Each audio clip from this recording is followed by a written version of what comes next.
What is the most underrated and arguably most forgotten ability in all of Dokkan Battle? And no, I am not talking about outfit changes and morale boosts. So forgotten that I even forgot to talk about it in my video about the top 5 skills that instantly add value to your team. I'm talking about the revive skill, one of the most impactful yet least utilized skills in the game, besides when the GT duo is the one using it. But let's talk about why that is the case in the first place. I think it can be broken down to 1 or 2 core problems or weaknesses for most revive skills. But before we do that, let's actually talk about the utility of revive skills and where they even came from. Because let's not act like they are a bad or useless skill at all. The devs just really love to balance the living hell out of these skills for the most part, but when they do allow the ability to shine, you get cards like the GT duo who literally won't leave the meta because of how strong the revive is. So with that being said, here's a tier list of all the revive skill cards ranked by how hard it is to activate them and their utility. Okay, so basically I was too lazy to go in the actual tier list maker, so I just made it in Canva. Anyways, so S tier we obviously have the GT duo because they have the best revive in the game. Then we have LR Carnival Goku because he only has the condition of being below 60% health, which is like pretty easy to get. I put Cooler here because it's easy to activate his ability, but he falls off in other categories. It's just the fact that he can only revive if he's the one dying, but he can revive at any point in the fight, which makes him great. Omega's a bit difficult to get out, but the thing is you get really good value if you do get him out. Like, he becomes like effective against all types, and he gets a free built-in additional, so he's pretty solid. It's just like, it's a bit harder to get him out. I might actually put him in D tier, but he'd be like upper B tier. Anyways, MUI, you just have to get hit 3 times, which is pretty easy since this fraud doesn't like to dodge 90% of the time. Then you got Roshi because I forget, well, let's see, what is this thing again? Roshi is 50% less upon entering, but yeah, he has to have 2 turtle schools on the team. Luckily, like, every single Goku in the game is turtle school, so it's not too hard to get him out. And then you have this bum, which is like get hit 7 times. I think I might even put him in C tier because, like, what is that, bro? Who's getting hit 7 times with this fraud?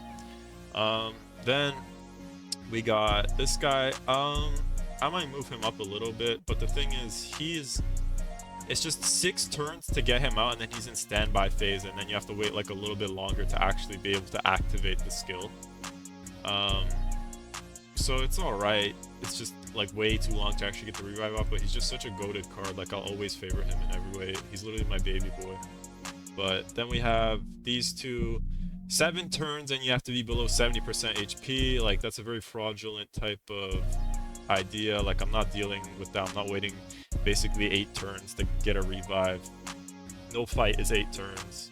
And then we have this fraud and this fraud, because why am I ever getting a, like, why am I ever coming into a turn below 29% HP and you are literally never ever transforming and you're never ever reviving, and when you do revive, all you get is 58% damage reduction, which is completely pointless at this point in the game when everyone has that, and even my mom has 58% damage reduction. Anyways, that's about it. Anyways, back to the main explanation. Let's start with how the first revive skills were introduced during the 6th anniversary through MUI Goku and Evo Vegeta. At the time, they were the best cards in the game and changed the meta of Dokkan forever, but now they are 2 frauds who can't do anything. And I always wonder why MUI's condition is to get hit when his main ability is to literally try to dodge everything. These 2 are just proof that the devs are a little lost sometimes. But then you get cards like the GT duo, and your faith is restored that maybe there is hope for the revive skill in this game. Also, guys, I'd just like to ask you real quick to subscribe. I only need 15 subs and I'll reach my goal of 100 subs before the end of the year. Anyways, let's get into why this ability is so often forgotten about. Firstly, they make so many annoying conditions for certain characters' revives. For some characters, it's a certain amount of turns. For others, it's a certain number of attacks received. And for the others, it's an HP threshold or even a team requirement. Honestly, the HP threshold is the best condition because in the current age of Dokkan bosses, they do a lot of damage, and that means you're more likely to reach these thresholds or even die right after and capitalize off of the revive skill. The reason people forget about this skill often is that most of the time fights don't last long enough for enough turns to pass and actually have the character be able to revive. For example, 23rd World Tournament Goku is one of the better revive units, but still rarely gets to use his revive skill since it's like turn 6 and he has to be below 59% HP, which is just annoying. Fortunately, he is an amazing card on his own though, so it's still worth running him for the rest of his kit, and most of the teams he is used on have the GT duo whose revive is the best in the game anyways.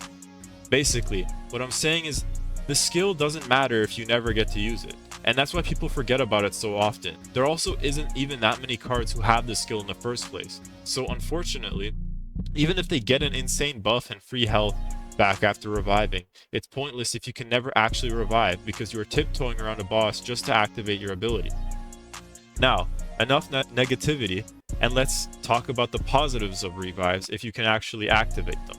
For some characters, it's a complete game changer, and for some characters, it's just a free opportunity to try again. There's also characters like Metal Cooler who are a joke in the community, but I feel like his revive isn't that bad since it can be activated at any point in the battle. His only downside is the fact that he has to be the one to get game ended or the revive just doesn't activate. But to be honest, that's pretty fair in my opinion, even if it makes him less useful. The skill itself for the few cards that do have it is good. It gives them stats and a free second chance at life. I just find it curious how in 4 years we have only basically 2 usable cards who have a revive. Hopefully in the future we will see more cards like the GT duo who provide insane value to the team with the revive skill. Wow, I just realized how hard I've been glazing these two for the whole video.